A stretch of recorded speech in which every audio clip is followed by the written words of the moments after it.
नमस्कार दोस्तों, स्वागत है आप सभी का आज के मुख्य समाचार के इस वीडियो में। जी हां दोस्तों, मोदी सरकार की तरफ से बड़ी और महत्वपूर्ण खबर की अपडेट निकल कर आ रही है, जिसकी सटीक जानकारी हम आपको इस वीडियो में देंगे। बस आप इस वीडियो के साथ अंत तक बने रहें। लेकिन उससे पहले आपसे एक छोटी सी रिक्वेस्ट है कि मुझे इस वीडियो को बनाने में बहुत मेहनत लगती है, तो इस मेहनत के लिए वीडियो पर एक लाइक जरूर कीजिएगा। साथ ही वीडियो के नीचे दिए गए इस लाल बटन को दबाकर चैनल को सब्सक्राइब कीजिए और इस घंटी को भी दबाइए, ताकि आपको दिन भर की बड़ी खबरों की जानकारी लगातार मिलती रहे।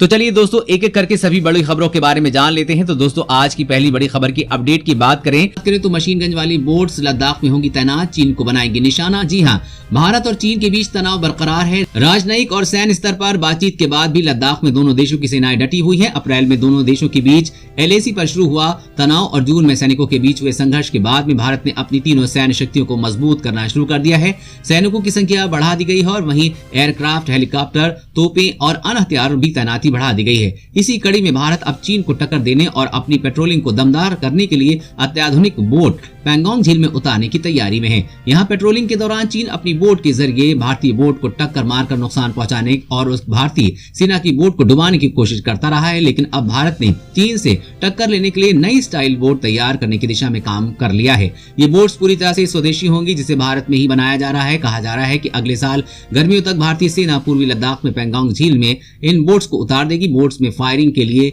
सामने हल्की मशीन गन लगाई जाने की व्यवस्था की जाएगी। अंदर से फायर करने के लिए लूप होल्स बनाए जाएंगे। और अगली बड़ी खबर की बात तो हाई कोर्ट का फैसला, पत्नी मायके में रह रही है तब भी पति को देना होगा गुजारा भत्ता। जी हां, हाई कोर्ट ने माता पिता, पत्नी और बच्चों को गुजारा भत्ता देने के मामले में एक अहम फैसला लिया है। कोर्ट का कहना है कि पूरे परिवार का भरण पोषण करना व्यक्ति की विधिक, नैतिक, सामाजिक जिम्मेदारी और वचनबद्धता है। दरअसल झांसी फैमिली कोर्ट में एक मामला आया था, जिसमें पति ने मायके में रह रही पत्नी को गुजारा भत्ता देने से इनकार कर दिया था। ये मामला जब फैमिली कोर्ट से हाई कोर्ट पहुंचा तो कोर्ट ने ये कहकर पति की याचिका खारिज कर दी कि भारतीय समाज में विवाह महत्वपूर्ण है। माता पिता का सपना होता है कि बेटी को ससुराल के मायके से ज्यादा प्यार मिले, लेकिन जब बेटी पर जुल्म होता है तो माँ बाप के सपने टूट जाते हैं और उन्हें गहरा सदमा लगता है। पत्नी जब अपना घर छोड़कर ससुराल आती है तो वो पति की जिम्मेदारी होती है और उसे नैतिकता से निभाना चाहिए। अगर कोई ऐसा नहीं करता है तो उसके खिलाफ कड़ी कार्रवाई की जा सकती है। वैसे दोस्तों, आप इस फैसले का समर्थन करते हैं या नहीं, नीचे कमेंट करके जरूर बताइएगा। और अगली बड़ी खबर की बात करें तो बड़ी कामयाबी, वायुसेना ने आसमान में आकाश से 10 बार मार गिरा दुश्मन के लड़ाकू विमान। जी हां, चीन के साथ चल रहे तनाव के बीच भारतीय वायुसेना ने लगातार अपनी ताकत में इजाफा कर दुश्मनों पर अपनी पकड़ मजबूत की हुए है। भारतीय वायुसेना ने 10 आकाश मिसाइलों का सफल परीक्षण किया है। आकाश एवं मध्यम दूरी का सतह से हवा में मार करने वाली मिसाइल रक्षा प्रणाली है, जिसे रक्षा अनुसंधान और विकास संगठन द्वारा विकसित किया गया है। वायुसेना अधिकारियों ने बताया कि भारतीय वायुसेना ने अभ्यास के दौरान आकाश मिसाइलों और कंधे से हवा में मार करने वाली मिसाइलों का सफल परीक्षण किया है। इन मिसाइलों का परीक्षण आंध्र प्रदेश के सूर्यलंका परीक्षण रेंज में पिछले सप्ताह किया गया था। लक्ष्य पर दागी गई अधिकांश आकाश मिसाइलों ने सीधा प्रहार किया है। लड़ाई के दौरान दुश्मन के विमानों को मार गिराने के लिए ये मिसाइलें संयुक्त गाइडेड हथियारों से लैस हैं। खास बात यह है कि इन दोनों प्रणालियों को वर्तमान में पूर्वी लद्दाख और अन्य क्षेत्रों में वास्तविक नियंत्रण रेखा यानी कि LAC के साथ तैनात किया गया है, ताकि दुश्मन के किसी भी विमान को भारतीय वायु सीमा में घुसने से रोका जा सके। और अगली बड़ी खबर की बात करें तो अब आप बिना मोबाइल और ATM कार्ड के निकाल सकेंगे पैसे, फिंगरप्रिंट से चल जाएगा आपका काम। जी हां, भारत में कई बैंक बिना ATM डेबिट कार्ड का इस्तेमाल की ATM मशीन से पैसे निकालने की सुविधा दे रहे हैं। हालांकि इसके लिए मोबाइल नंबर और पिन की जरूरत होती है, लेकिन जरा सोचिए कि ATM कार्ड और मोबाइल के मदद के बिना पैसे निकालने लगे तो कैसा होगा। जी हां, DCB बैंक इस सुविधा की शुरुआत कर चुका है। बैंक ने देश का पहला आधार बेस्ड ATM मुंबई में लगाया है। इस सिस्टम के अंतर्गत बैंक अकाउंट होल्डर की पहचान उसके फिंगरप्रिंट, रेटिना स्कैन आदि के जरिए की जाती है। फिलहाल DCB बैंक अपने ATM मशीन पर फिंगरप्रिंट ऑथेंटिकेशन की सुविधा दे रहा है। अगर आप भी अगली बार ATM जाएं और कार्ड ले जाना भूल जाएं तो परेशान होने की जरूरत नहीं है, क्योंकि तेजी से बदलती टेक्नोलॉजी ने इसे संभव बनाया है। भारत में निजी क्षेत्र के डेवलपमेंट क्रेडिट बैंक के ATM में ये सुविधा मौजूद है। दरअसल DCB बैंक के ATM में आधार बेस्ड ऑथेंटिकेशन की सुविधा मौजूद है, जिसकी वजह से बिना ATM कार्ड से बैंक का कोई भी कस्टमर पैसे निकाल सकता है। धीरे धीरे अन्य बैंकों में भी इस प्रकार की सुविधा शुरू की जाएगी। और अगली बड़ी खबर की बात तो बिना मास्क के अगर अकेले गाड़ी चला रहे हैं तो अब नहीं देना होगा जुर्माना। जी हां, केंद्रीय स्वास्थ्य मंत्रालय ने साफ किया है कि कार चलाने वाले व्यक्ति अगर अकेले यात्रा कर रहा है तो उसे अब मास्क पहनना जरूरी नहीं है।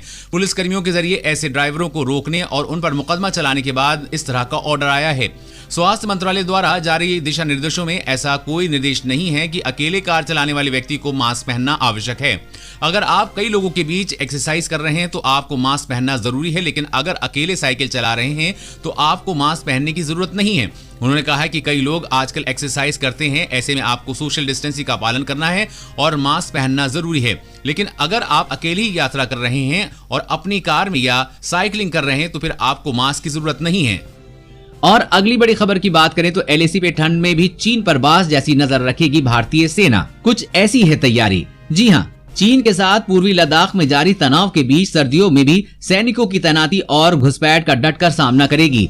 भीषण ठंड से सैनिकों को बचाने के लिए भारतीय सेना ने खास तैयारी कर रखी है। पूर्वी लद्दाख में तापमान अभी 0 से 10 डिग्री से लेकर 20 डिग्री तक नीचे पहुंच चुका है। कुछ ही दिनों में इसमें और भी गिरावट होगी। पूर्वी लद्दाख में पहली बार ऊंची चोटियों पर भारतीय सैनिक तैनात हैं, जहां सर्दियां लंबी होती हैं और तापमान बहुत ज्यादा नीचे गिर जाता है। भारत ने मई में चीन के साथ तनाव बढ़ने के बाद लगभग 50,000 सैनिकों की तैनाती लाइन ऑफ एक्चुअल कंट्रोल यानी कि एलएसीपी की है। सेना और वायुसेना ने जुलाई से ही यहां की सर्दियों की तैयारी शुरू कर दी थी। एक बड़े अभियान के तहत राशन, केरोसिन, हीटर, खास कपड़े, टेंट और दवाइयों को पूरी सर्दी के लिए जमा कर लिया गया है। बेहद ठंडे मौसम में सैनिकों के इस्तेमाल के लिए खास कपड़ों के 11,000 सेट हाल ही में अमेरिका से लाए गए हैं, लेकिन इन व्यवस्थाओं के बावजूद मौसम सैनिकों के स्वास्थ्य पर बुरा असर डालता है। इसलिए सैनिकों को रोटेशन के तहत तैनात किया जाएगा ताकि उन्हें आराम करने का समय मिल जाए। भारत की इस मजबूत तैयारी से चीन भी बौखलाया हुआ है। और अगली बड़ी खबर की बात करें तो गेमिंग विज्ञापनों के जरिए नहीं फैला सकेंगे भ्रम, टीवी चैनलों के लिए जारी हुई एडवाइजरी। जी हां, सूचना एवं प्रसारण मंत्रालय ने सैटेलाइट टीवी चैनल पर प्रसारित होने वाले ऑनलाइन गेमिंग, फैंटेसी, स्पोर्ट्स संबंधित विज्ञापनों पर गाइडलाइंस जारी की है। मंत्रालय ने प्रसारकों को सलाह दी है कि विज्ञापन किसी भी ऐसी गतिविधि को बढ़ावा न दे जो कि कानूनी रूप से प्रतिबंधित है। विज्ञापनों में 18 वर्ष से कम उम्र के व्यक्ति का चित्रण प्रतिबंधित है। साथ ही विज्ञापनों में ऑनलाइन गेमिंग को अतिरिक्त आमदनी या रोजगार के जरिए के रूप में नहीं दिखाया जाएगा। सूचना एवं प्रसारण मंत्रालय ने शुक्रवार को जारी एडवाइजरी में टीवी चैनल पर ऑनलाइन गेमिंग के विज्ञापनों पर चिंता जताते हुए कहा कि इसमें भ्रामक सूचना होती है। ये विज्ञापन आर्थिक खतरे के बारे में सही जानकारी नहीं देते हैं। गाइडलाइंस के मुताबिक ऐसे विज्ञापनों में 18 वर्ष या इससे कम का कोई व्यक्ति नहीं दिखेगा। विज्ञापनों के 20% हिस्से पर चेतावनी जारी करनी होगी। ये गेम अधिक रूप से नुकसान पहुंचा सकते हैं। विज्ञापनों में ऐसे ऑनलाइन गेमिंग को रोजगार के रूप में चित्रित नहीं किया जा सकता। टीवी चैनल पर ये दिशा निर्देश जल्द लागू होंगे। और अगली बड़ी खबर की बात करें तो वैज्ञानिकों ने बना ली है कोरोना की सुपर वैक्सीन। रूप बदलेगा वायरस तो भी मार देगी। जी हां, वैज्ञानिकों ने कोविड-19 के लिए ऐसी वैक्सीन बनाई है जो कई गुना ज्यादा एंटीबॉडीज पैदा करती है। इस वैक्सीन का जानवरों पर टेस्ट हुआ है और उसके नतीजे चौंकाने वाले आए हैं। रिसर्च में यूनिवर्सिटी ऑफ वॉशिंगटन के कुछ एक्सपर्ट भी शामिल हैं। नैनो पार्टिकल से बनी कोरोना की नई वैक्सीन चूहों में उन लोगों से कई गुना ज्यादा न्यूट्रलाइजिंग एंटीबॉडीज पैदा करने में सक्षम है जो कोरोना से रिकवर हो चुके हैं। एक स्टडी के मुताबिक चूहों में वैक्सीन की डोज 6 गुना कम करने पर भी 10 गुना ज्यादा न्यूट्रलाइजिंग एंटीबॉडीज जनरेट की है। इसके अलावा वैक्सीन ने शक्तिशाली बी सेल इम्यून रिस्पॉन्स भी दिखाया है। इसमें वैक्सीन के लंबे समय तक असरदार होने की उम्मीद को बल मिला है, यानी कि दुनिया में अब तक की सबसे सुरक्षित वैक्सीन जल्द ही आने वाली है। और अगली बड़ी खबर की बात करें तो मार्च 2021 तक बंद रहेंगे 1 से 8वीं तक के स्कूल। 10वीं 12वीं की होगी बोर्ड परीक्षाएं। जी हां, कोरोना महामारी के कारण इस पूरे सत्र में मध्य प्रदेश में पहली बार 8वीं तक के स्कूल नहीं खुलेंगे।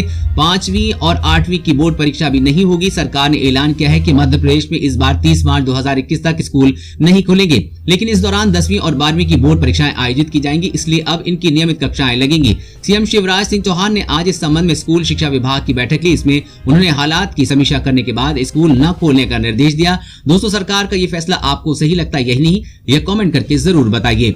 और अगली बड़ी खबर की बात करें तो पिनाका रॉकेट सिस्टम के नए वर्जन का भारत ने किया सफल परीक्षण। सीमा पर चीन को मिलेगा करारा जवाब। जी हां, एलएसी पे चीन के साथ तनातनी के बीच भारत लगातार अपनी मिसाइलें और रॉकेटों का परीक्षण कर रहा है। पिछले 2 महीने के अंदर ऐसी कई सफल परीक्षण किए जा चुके हैं। अब भारत ने पिनाका रॉकेट सिस्टम के उन्नत संस्करण का बुधवार को सफलतापूर्वक परीक्षण किया है। इस सिस्टम को defence research and development organisation यानी कि डीआरडीओ ने स्वदेशी रूप से तैयार किया है। इसका परीक्षण ओडिशा तट पर चांदीपुर में इंटीग्रेटेड टेस्ट रेंज से किया गया है। डीआरडीओ ने पिछले साल MK2 पिनाका रॉकेट सिस्टम का परीक्षण किया था, जिसका रेंज 70-90 किलोमीटर के बीच है। MK1 का उन्नत वर्जन इस खाई को भरने के साथ नजदीकी लक्ष्य पर निशाना साधने में महत्वपूर्ण भूमिका निभा सकता है। इसको भारतीय सेना की उन जरूरतों को देखते हुए तैयार किया गया है जो चीन सीमा पर रॉकेट सिस्टम का इस्तेमाल कर रहे हैं। चीन ने कब्जे वाले अक्साई चीन में रॉकेट रेजिमेंट की तैनाती कर रखी है और पिनाका का उन्नत वर्जन भारतीय सेना को उसका जवाब देने में बहुत मददगार साबित हो सकता है।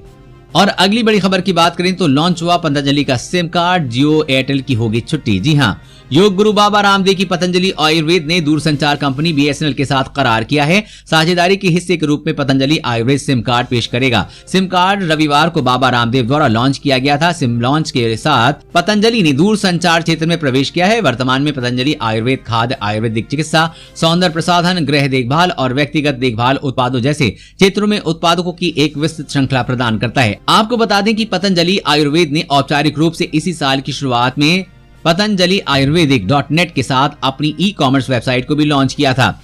कंपनी ने माइक्रो ब्लॉगिंग साइट ट्विटर पर कहा कि केवल पतंजलि के कर्मचारी और पदाधिकारी स्वदेशी समृद्धि सिम कार्ड के लाभों का लाभ उठा सकेंगे। यदि योजना सफल होती है तो इसे आम जनता के लिए भी उपलब्ध कराया जाएगा। आम जनता के लिए BSNL के 5 लाख काउंटरों से पतंजलि स्वदेशी समृद्धि कार्ड प्राप्त किया जाएगा।